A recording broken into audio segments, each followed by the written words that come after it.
A bowl of this creamy rice pudding is the most comforting dessert to enjoy this winter. And the best part is that you only need 5 simple fridge and pantry items to make it. If you've never had rice pudding before, I like to describe it as a bowl of coziness. And if you have a fireplace, it's definitely a front of the fireplace kind of dessert. It's ultra creamy thanks to the milk and starchy rice. It's sweetened naturally with just a little bit of maple syrup, and it's perfectly spiced thanks to the cinnamon. Now, I also love to stir in raisins, but you could also opt for dried cranberries or other seasonal flavors to make it extra delicious. So let me show you how to make it. In a large saucepan, add 4½ cups of whole milk or full-fat coconut milk if you're dairy-free. You can also use other dairy-free milks, but the end result might be just a little bit less creamy.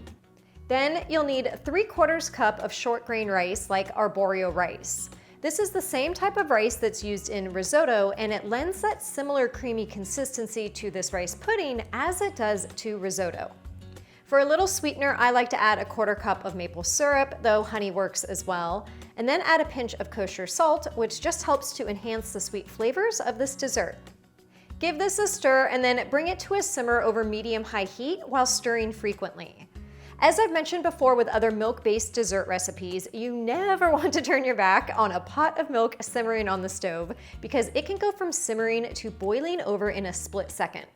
So just keep stirring this every few minutes or so to prevent the rice from sticking to the bottom while the milk heats up to a simmer. Then, when you've got just a few bubbles along the edges and it's sort of steaming, turn the heat down to low and loosely cover it with the lid.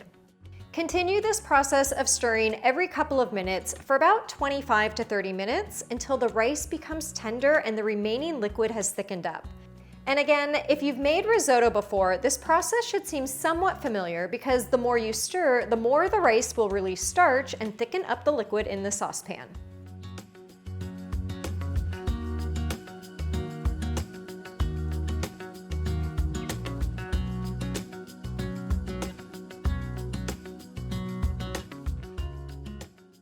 So once the rice is tender, turn off the heat and then add your mix-ins.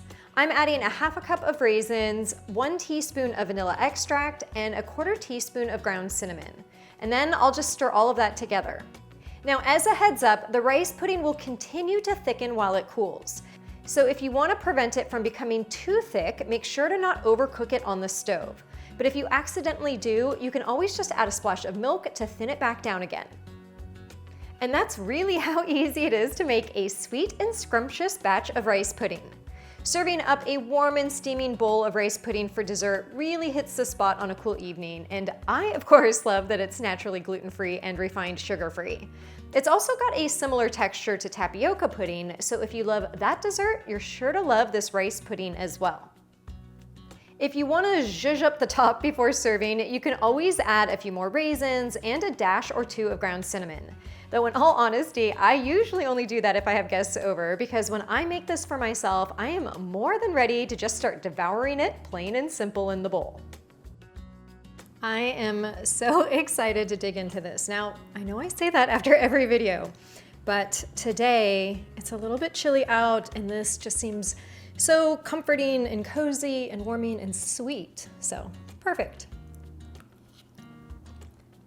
Now, as I mentioned, this does thicken up the longer it sits, so I do recommend taking it off the stove when it is a little bit more liquidy so that it doesn't get too thick. But if it does get too thick, just add a splash of milk or cream and stir it back in to get that more liquidy rice pudding texture. In terms of toppings or mix-ins, like I mentioned at the beginning, you could also add dried cranberries. You could add fresh fruit as well, like freshly chopped apples or dried apples. In terms of spices, you could also add nutmeg or allspice or ground ginger. You can really treat this almost like you would a chia pudding or an overnight oats, and any of the toppings that you would put on those items, you could put on the rice pudding as well. I hope you guys enjoy this rice pudding all winter long and especially at Christmas. And if you enjoyed the video, make sure to give it a thumbs up, share the recipe with your family and friends, and I will see you in the next video.